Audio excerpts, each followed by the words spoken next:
Well, I've done some video reviews of this before, but this one's a little different. I love this little Canon M50, and we all know that the 1080p 60 with the dual pixel autofocus or enhanced dual pixel autofocus is rock solid. It is one of the biggest reasons you actually buy this camera. For those of us dealing with the 4K, if you work within its constraints and its limitations and use it for what it is, you can get some amazing results as well, and that 4K can do surprisingly well. But what about the 720p 120 frames per second for that? I'm going to use it buttery smooth slow-mo. We all use that buttery smooth now. I don't know. It's a thing, you know. Hashtag buttery smooth. Is it any good? Is it useful? Can you use it at all? Or is it just a wasted feature that we should just kind of throw away and ignore?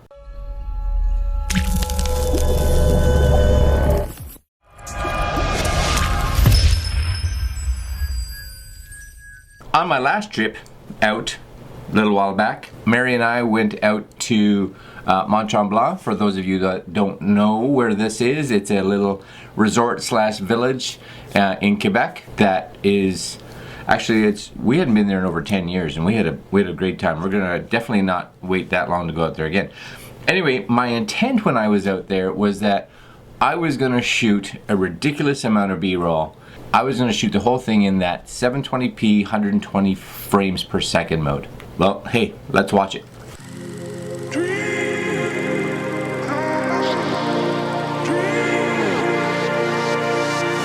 I'm dreaming, you're wondering, we're waiting, when does our life begin? I'm flying, you're walking, we're going somewhere, we're in between. Your daylight, I'm nighttime, we're twilight, we're losing sense of time.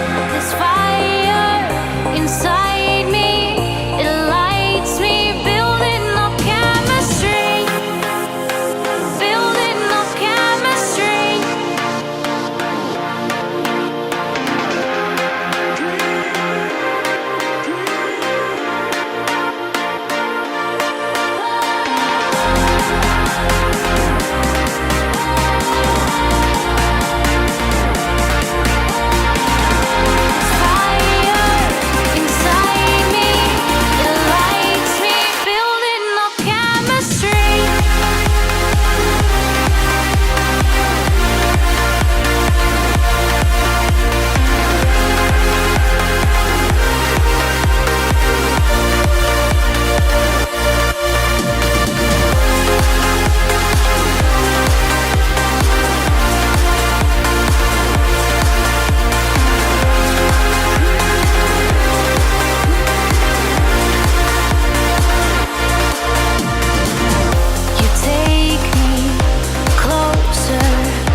So just so you guys know, this whole video that you're watching is put in a 4K timeline, and I do that for a couple reasons. I do it because I get a higher bitrate when it's exporting and being put on YouTube. They deal with it better. I also do it because when you're using mixed footage, you know, 720p, 1080, 4K, and this really gets me is when somebody is like, hey, I'm gonna review this 4K footage, and then they put it in a 1080p timeline, and I'm like, I can't see the 4K footage. For those of us that have cameras that shoot in 4K, so it could be an iPhone or a Samsung or an Android or whatever that has 4K, or you're shooting with a drone that shoots 4K. Having a couple of those clips in 4K means that the whole timeline for me should be in, so you get to see what those clips are in all their glory, you know, in full 4K. When you down res it, then I'm just like, oh, that makes me sad. And if you have 720 and 1080, your editor may try its best to try to do some up-resing, which can be a little helpful, again, because you get things like a higher bitrate, which can be actually really nice. Technical side stuff, crap, off to the whatever. You know what I'm talking about. How's that footage? It is color graded. I did do some color grading on it for sure. Leave your comments down here. Let me know what you think. Is that 720p 120 usable? And honestly, I think that if you really throw it in with other 1080p footage or with some other 4K, you make sure that the cuts are fairly short, you know, 1, 2, 3 seconds in length so that they blend in nice. I think actually it could be very useful. Alright guys, I'm gonna leave you there. Like, comment, share, and subscribe, and we'll talk to you later. Have a good one, my friends.